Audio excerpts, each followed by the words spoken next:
Give us a sense from the Pakistani side. We've heard from Imran Khan, the relatively new prime minister now this morning, saying, let's talk about this.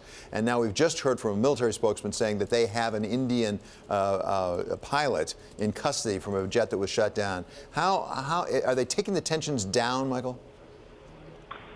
Well, I think it remains to be seen. I think the big question is how India responds, because Prime Minister Imran Khan made a very conciliatory speech earlier today in which he essentially called on the two sides to de-escalate. And I think the fact that the Pakistanis now do have in their custody an Indian pilot gives them some leverage, and you could argue it gives them the upper hand, and it may put pressure on India to try to relent a bit. But I don't know. India is led by a government that's very conservative and has been very tough on Pakistan.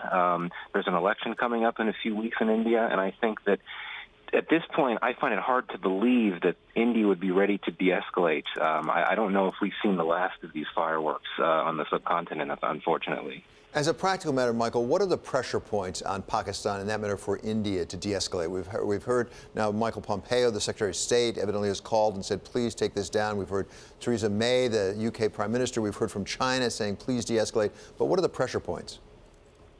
Well, you're right that essentially every country that matters has put public pressure on both sides to de-escalate. But at the same time, it's been very striking that I haven't heard any country, including friends of Pakistan, such as China, no one has actually come out and been critical of Pakistan. Every country has come out, or just many countries have come out and essentially indicated their support for what India had done yesterday when it carried out this strike in Pakistan. So I do think at the end of the day that no one wants another war between India and Pakistan. And I imagine that the U.S. government will quietly be trying to work the phones in both capitals, in India and Pakistan, to try to get both sides to figure out how to start stepping back. But I think that we could have, another few days at the least of, tough talk and threats. And I think really the big question is, does India make another move? If India were to somehow try to push back again and